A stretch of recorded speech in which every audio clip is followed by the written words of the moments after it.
You've already met Jack Black. I'd like to introduce Nilda Mesa, who is Director of the New York City Mayor's Office of Sustainability.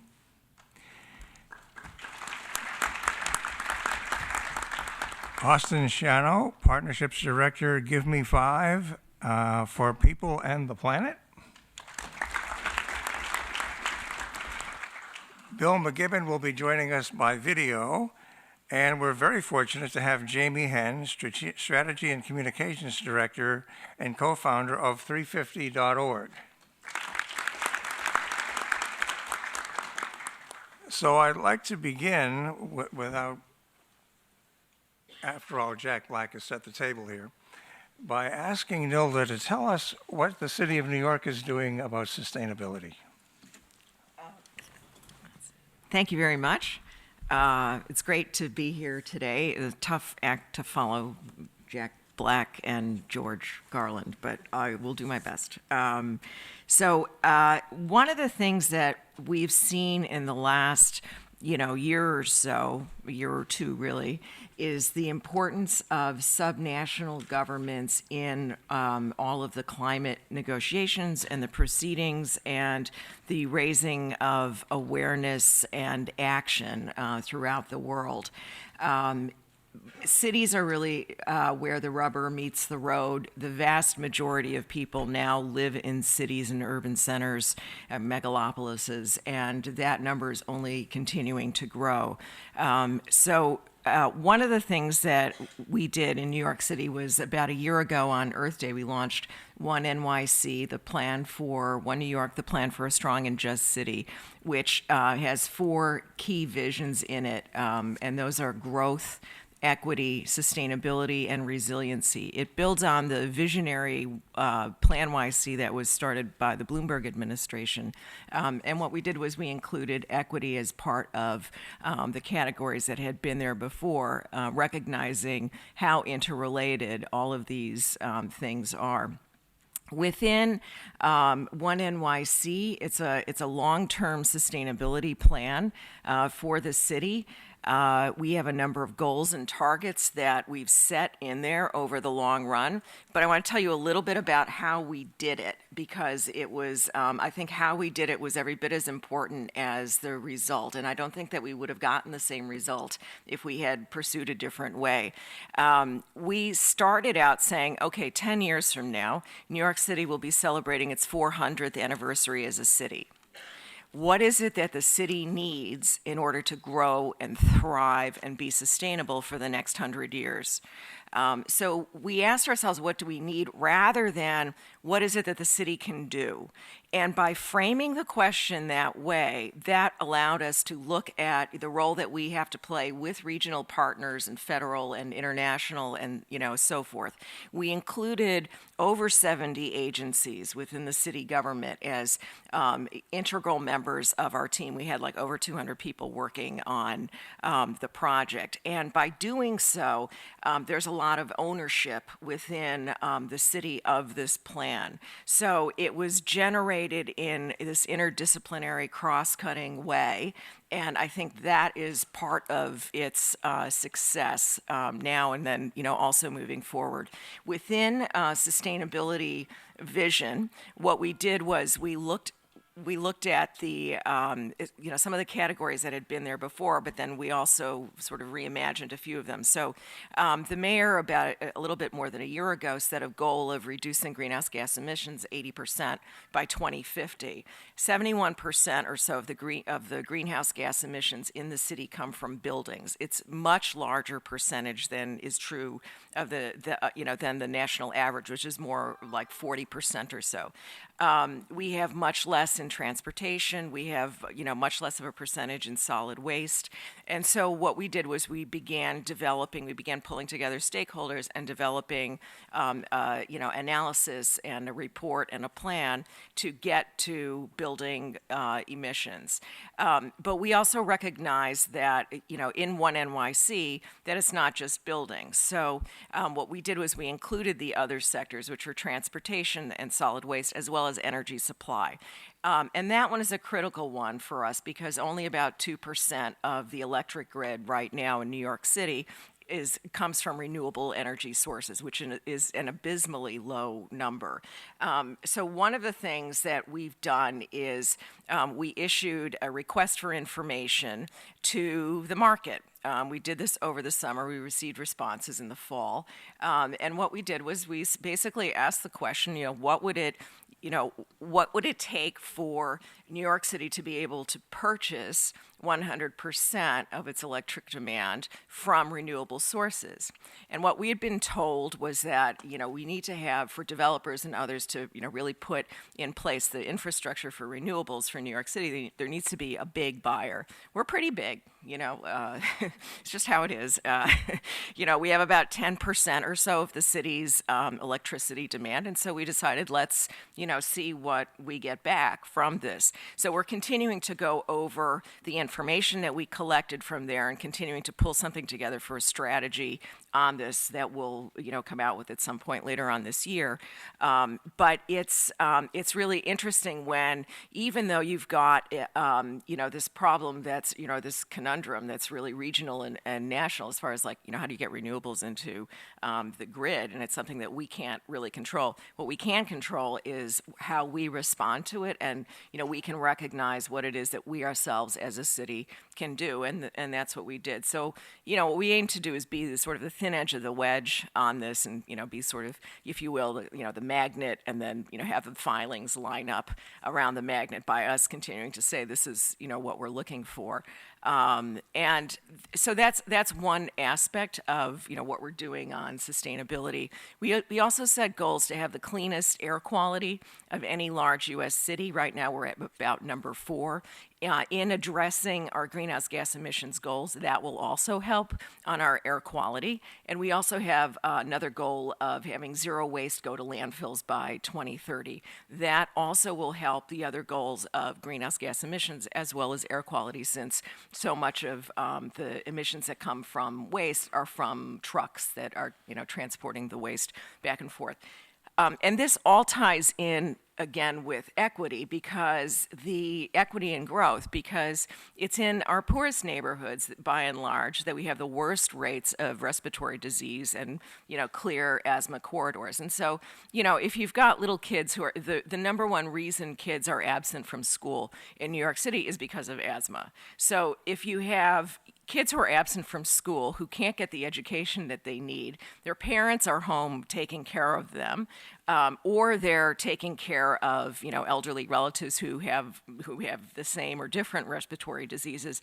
That gets everybody off track on education as well as on participating in the local economy. So you see, it's all interwoven, and I think that's probably the hallmark of the plan that we came up with, and now how we're implementing it. It's also tied with the UN's Sustainable Development Goals in particular ways, and so it's something that we went back and forth as we were developing the plan. We were conscious of the SDGs as well, and we were also conscious that as New York City we have a certain responsibility, and that people will look to what it is that we're doing and to see how is it that they can pull something like that off.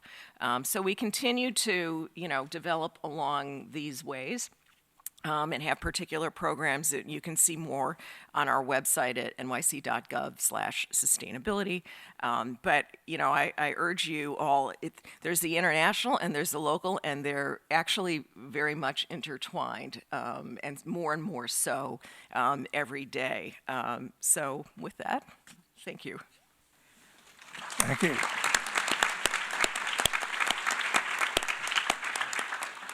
Austin? Okay. Can everyone hear me? Okay, fantastic. So my name is Austin Ciano. I'm here representing the Give Me 5 for People and Planet campaign. The basic idea of the Give Me 5 campaign is rallying around sustainable development and the fact that with 5% of global defense spending, we could be funding the Sustainable Development Goals. And this is built actually quite substantially, academically speaking, on the research of our founder, Mr. Juan Cheble, who I'm very proud to be a member of his organization. So what I think I'm going to speak of today is sort of give a brief overview of the COP21 agreement that was laid out in Paris, just a few key points on the successes and maybe some of the challenges. I mean, obviously, it's a massive success that we were able to get, 193 countries to commit to such substantial and quantitative climate solutions. That's something that we should really be proud of. And I think that a lot of individuals in some respect really weren't expecting to happen. So that's really an amazing thing. So far, we have 161 of the INDCs from 188 nations submitted to UNFCCC, and those are all available online, and I encourage all of you to check them out. I'm happy to direct you to the proper location and read about what your country has said about climate change and how they look to address these issues. There's been a review mechanism established to review progress of these INDCs and the sort of COP process every 5 years. There's an encouragement of middle-income countries to provide climate funding, and the decision text calls for modalities to account for financing of climate action for developing economies. And these modalities for financing, which will be considered in 2018, will really be what's central to how climate change action gets funded globally. So I think it's something that we should really all have our eyes on. And I'm happy to speak more to that. So I want to go through a few organizations that are working on the Sustainable Development Goals and advocating for them in places where individuals like yourself can really get involved and have a say in these things. These are platforms which are designed for citizens' engagement and are really encouraging it, and would be very pleased to have each and every one of you contribute. There's the My World 2015 survey, which I hope that you're all familiar with by now. It was a survey of development priorities that you could choose, and then all this information was visualized and presented to policymakers during the SDG process. They're now merged into the My World 2030 survey, which is sort of looking forward, projecting on the SDGs, and is something that everybody could participate in and should, and really allows you to have your say in in what's going on and contribute in a very tangible way. There's also the World We Want 2015, which provides a centralized location for not only engaging in consultations and in having a very qualitative say, being able to write your thoughts on the SDGs, but also has really extensive data visualizations that are very useful for advocacy, for teaching purposes that you could bring, to your friends, to your classrooms, to other students, and show them, really hard data that's being produced by the UN about these different issues. There's a plethora of tools, so I won't go through them all. Something I do want to highlight specifically is the Equator Initiative and Equator Initiative case studies. These are local level climate solutions that people have developed in their home country. And the Equator Initiative, they're very famous for the Equator Prize, basically showcases these solutions, whether it's a cleaner cooking pot or more efficient cleaning, sort of tools or things like that. I really invite you to check that out. There's also the MyUNEA site, which is something that is sponsored by UNEP. And this, again, will allow you to have a very qualitative say on climate issues, on the issues surrounding the Sustainable Development Goals, visualize data, engage with data, get that information, and bringing back to what Ambassador Mendelson said, a more data-driven approach to action and humanitarian aid and things like that.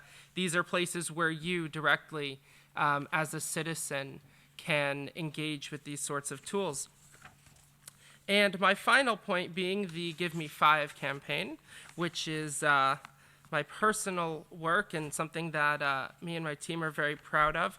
It's a global grassroots campaign to raise awareness about the Sustainable Development Goals.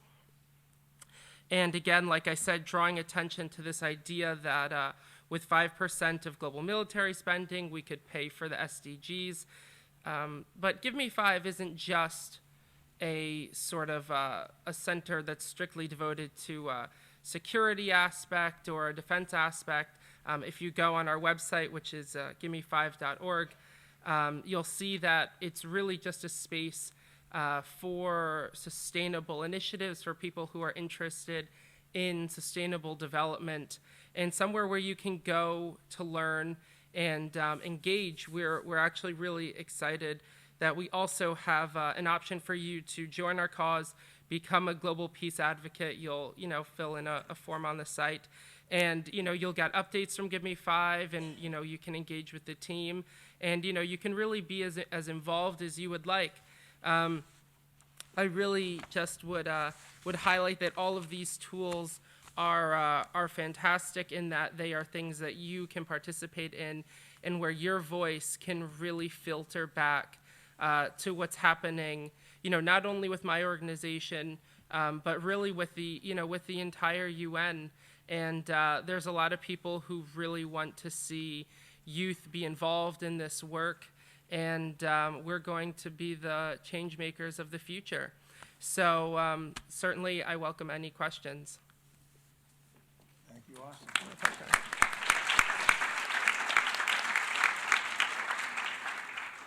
Now, Bill McKibben is a man who practices what he preaches, and in the interest of minimizing his carbon footprint, he has provided us with a video. Well, hello everybody, this is Bill McKibben. I wish very much I was there in person. On the other hand, there are virtues, I guess, to this low carbon technology that we're learning to use, like Skype in this case. Nilda, Ryan, Juan, thank you guys so much for your work.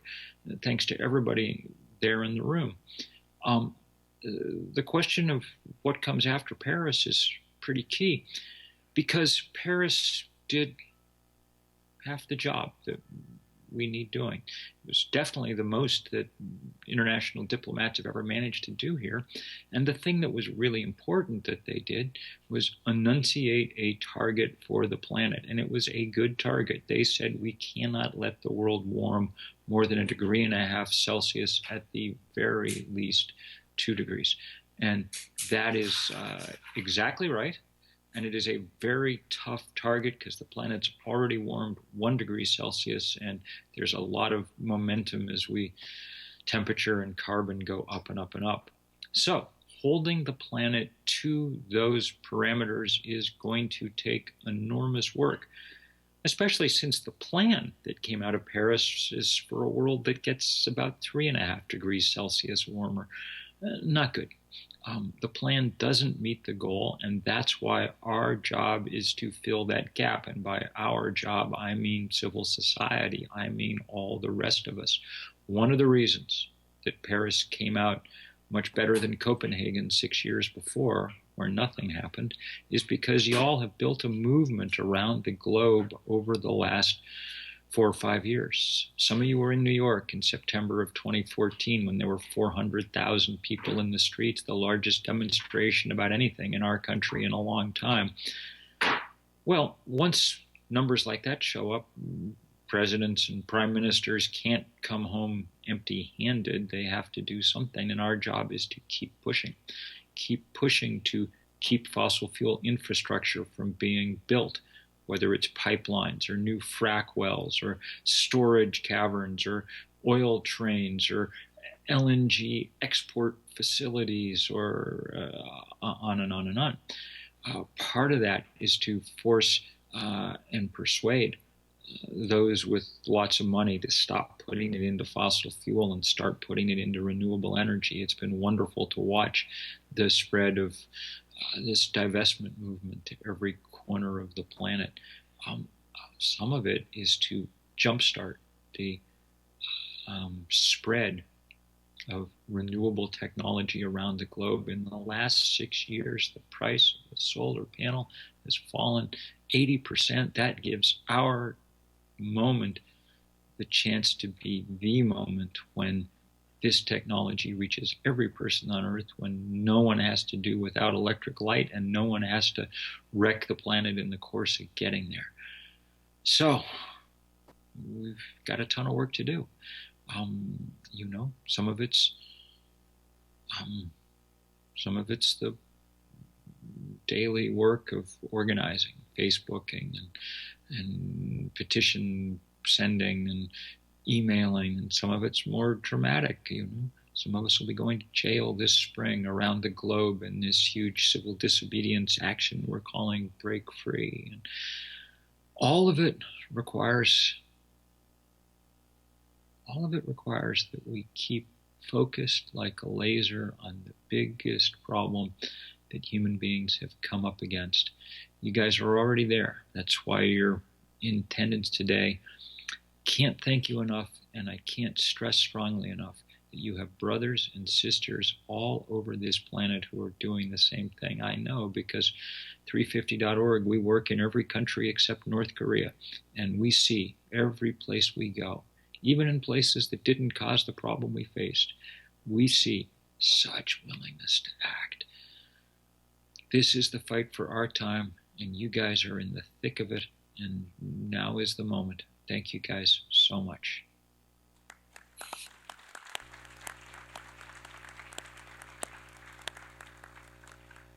Jamie, would you like to add something to that? Sure. Well, I took the 4 train here, so I'm also relatively low carbon, I guess. Although there were delays, Nilda, so maybe we can talk, before. Well, good to be with you guys. Thank you so much for turning out. How many people are from New York City or like the boroughs here? Oh, we got a good hometown crowd. Well, thank you to you guys, too. Again, my name is Jamie Henn. I'm one of the co-founders of 350.org along with Bill. And we actually started the organization back when I was in college up in Vermont at Middlebury College. A group of 5 other friends and I had been activists in college. We'd worked with students around the country in the kind of growing climate movement back in 2005 to 2007. And when we were all graduating, we had this dream of moving out to Montana and living together and all of that. And Bill came along as the kind of writer, professor on campus and said, I have another idea. How about we help organize a national day of action on climate change? And so instead of moving out to Montana, we sat down in front of our laptops and cell phones, and I feel like I barely get out from behind it ever since. But in the process, we've been able to, I think, really capture incredible momentum out there in terms of this growing movement of people all across the planet, as Bill said, who are ready to do something about climate change. Even back in 2007, when we first did our first just national day of action here in the United States, we were blown away by how many people saw that they had a stake in this crisis. Whether they called it global warming or local pollution or inequality or environmental justice, they realized that this global problem had profound ramifications for their own lives, but also presented a huge opportunity to rethink the way that we power our economy and rethink the way that we run our society. And since that first day of action back in 2007, when we had 1,400 events around the United States, that movement has only continued to grow. We've done everything from, yes, get arrested now and then, protesting things like the Keystone XL pipeline, but also turn out in huge numbers to really show that there's a public call for action on climate. Those numbers took the streets of New York, just a couple blocks away on 6th Avenue back in September of 2014 for the People's Climate March, which again saw an incredibly, not only huge turnout, but diverse turnout. That march was led by indigenous people from around the world, young people here in New York, from the South Bronx to the Rockaways, who were feeling the daily impacts of pollution or the climate crisis, and again showed that this movement was a people's movement. It was the People's Climate March. It wasn't, look, we let some politicians show up, actually, but we made the march behind all the students, and we sort of said, here's your place, you guys can come. But there is a reason why we put an emphasis on people, because I think, as Bill said, that march, the work that we've done since, has been all about making the point that we cannot solve this crisis if it's left up to politicians. We have great friends here at the United Nations. We have maybe fewer friends in the U.S. Congress, but a couple of them. But we've known from the start that if this problem is left up to just the politicians, to just industry, it will not get solved fast enough, and the solutions that we see won't be the ones that can really address all the other problems tied up in climate change. So as Bill said, I think the message that I guess I want to bring to you guys is, coming out of Paris, it is up to us now to define how this transition will take place. World leaders got over that roadblock of saying we need to address the crisis, but they didn't lay out all the ways that we need to do it. They just set that signal of where we need to go, but didn't exactly say how we're going to get there. The pledges on the table still aren't nearly strong enough. The finance to make that happen isn't there yet. And the technologies that we need are, as Bill said, increasing and getting more efficient, but still not at the level that we're going to need. So for all of you in the room, whether you are a artist or musician, we desperately need better songs about climate change. I'm still waiting to hear one. No offense to people that have written them. We need more music, we need more art, we need more visuals. For those of you that are engineers, we desperately need new solutions, whether it's batteries, solar panels, fancier self-driving cars, whatever it is, a more efficient 5 train. And if you're a politician or you're politically minded, you're an activist, let's get out and organize. And I think more importantly, let's begin to redefine this issue so that people don't see climate change as an environmental issue alone, about the polar bear, although we love them, but really defining it as a climate justice issue. This is about the resources we get into our communities, the pollution that, as Nilda was saying, often poor and low-income communities of color have to bear first and worst, and whether or not people really have a stake and a seat at the table in terms of defining what the next great energy transition is going to look like. Paris sent a signal. It set a direction, but it won't make the roadmap. That's really up to us. And I think there couldn't be a more exciting time to be sitting in a place like the United Nations, in a city like New York, in places where people are trying to wrestle with these issues and redefine what the 21st century can really look like. So we're all a little bit tired after Paris. It was a lot of work getting up to it, but I think for me, after having some sleep and watching some Netflix over the holidays, I'm finally off the couch again, I think ready to fight with you guys and ready to get back to work. So it is a pleasure to be with you all, and thanks so much for having me here.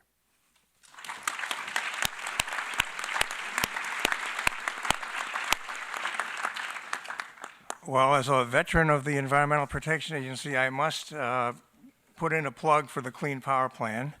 As you may know, the centerpiece of what the U.S. committed to in Paris was the implementation of the Clean Power Plan.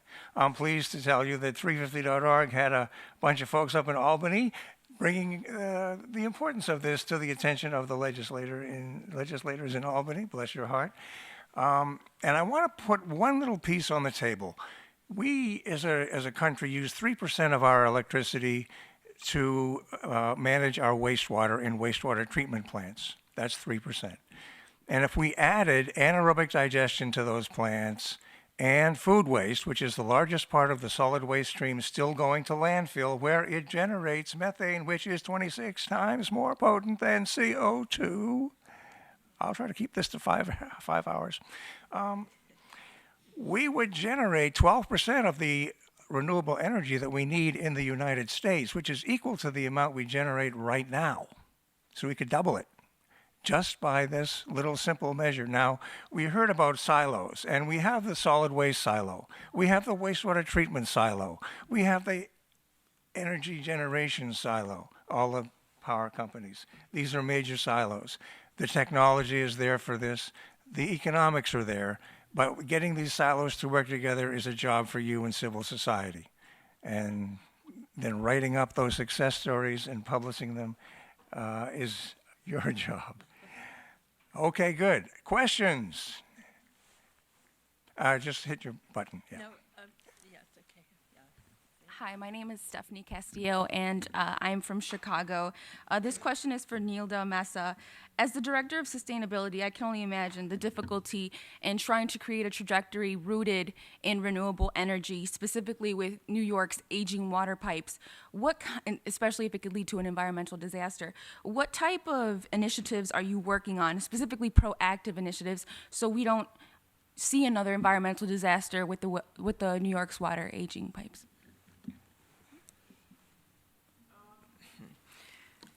New York City has actually a very interesting story behind its water supply. All citizens right now, or residents of the city right now, can call the city and ask for their water to be tested. The city monitors the quality of the water it comes from. It's unusual compared to most other cities because it comes from reservoirs and watersheds that are upstate. It's tested regularly, and it's very high quality water actually. But if anyone is concerned about it, they can call the city and they'll have free testing done for their the water that's coming out of their tap.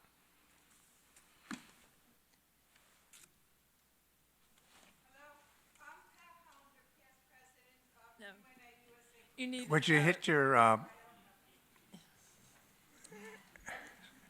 sorry about that. Pat Hollander, past president of UNA USA, Queens chapter.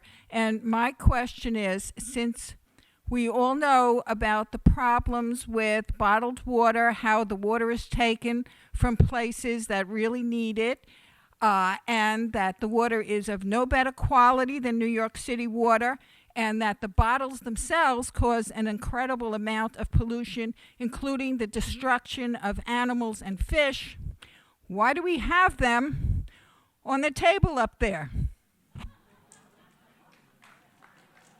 You know the answer, right? Right? This table has an incredible amount of electronics, and I was at the meeting with the folks from security and AV for the United Nations just last week, and we asked them that. We said, we want to have pitchers with water in them. We don't want the plastic bottles. And they said, sorry, you've got to have plastic bottles because we don't want anybody tipping something over, getting water into these holes that have all these electronics in it, because we despair of being able to fix it if you do that. That was the answer we got. Sorry about that. But we were sensitive about it. We raised the issue, and we were defeated. Sorry. We don't always win. Yes, sir.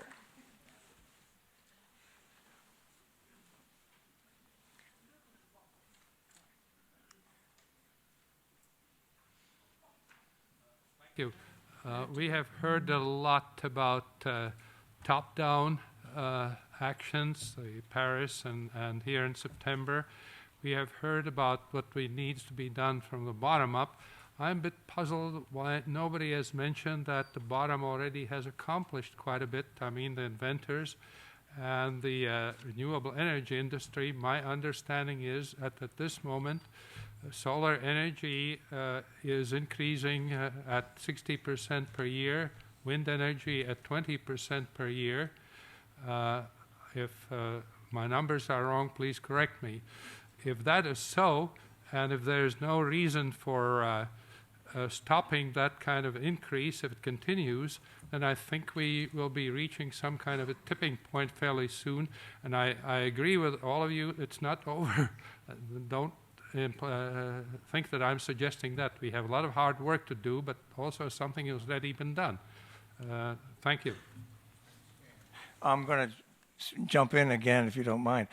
Your percentages are percentage increases over a very low base. Half of that 12% that I talked about is from hydroelectric. So the percent from currently from wind and solar is very little. The state with the largest amount from wind is Texas, bless their hearts.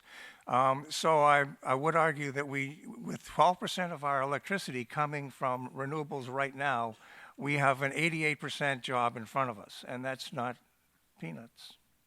Anybody else want to? There we go. So in New York City, actually, it's interesting you bring up solar because it's just grown dramatically here. The mayor, a couple of weeks ago in the State of the City, set a new target for the city to quintuple the amount of solar that's in private and public buildings themselves. But between the drop in the cost and the improved efficiency of solar panels, the rate of adoption is far exceeding what we even projected, and we're quite happy about that.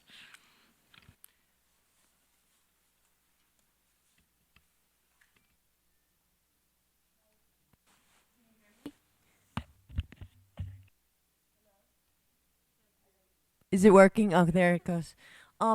If we can all agree that climate change is really the number one problem we face in the world and also the driver of crises like Syria and migration, the refugee crisis, why is it number 13 in the Sustainable Development Goals?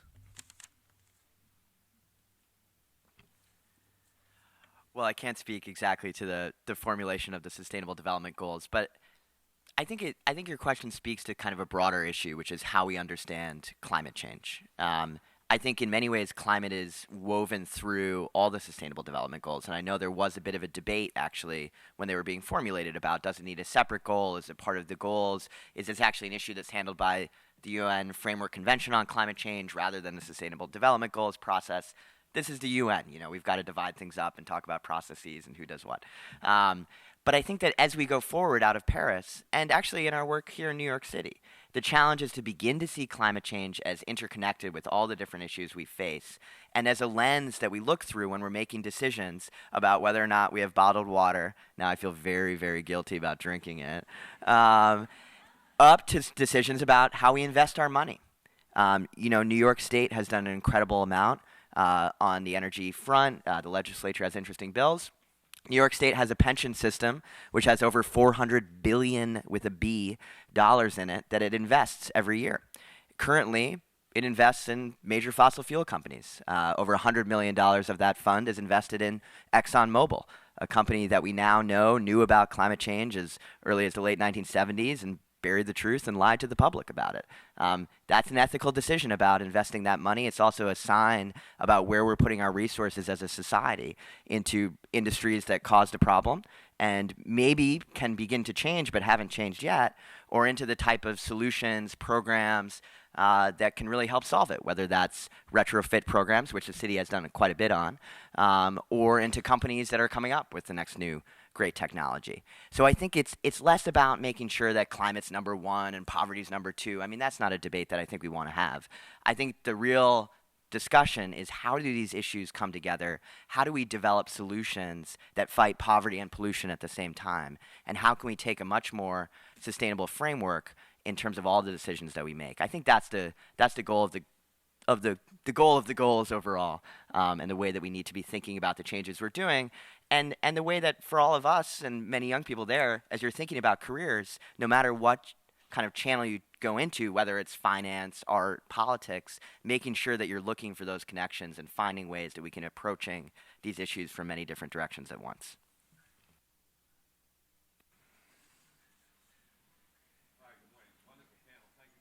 Thank you very much. I'm from the Washington chapter, or the National Capital Area chapter. I used to be a New Yorker. One of the challenges we have in the Washington greater area is there are a few jurisdictions that seem to think that they're in charge and they don't always work together. I'm fascinated by the progress in one New York City. What do you think are the critical ingredients to having a city with over 200 agencies and its multiple jurisdictions come together around sustainability and the relationship to the goals? We're trying to practice talking about these goals locally, acting locally while thinking globally. How do you make that happen in New York? That was a wonderful presentation. Thank you. Thank you.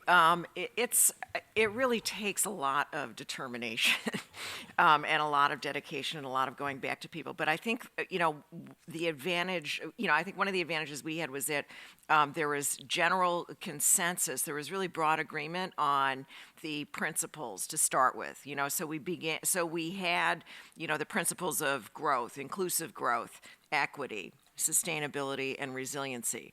And sort of what came from there. We had something like 200 initiatives that came from those big visions. And I think that once you have this sort of agreement on, a framework, if you will, or, a set of principles, then things start to become clear.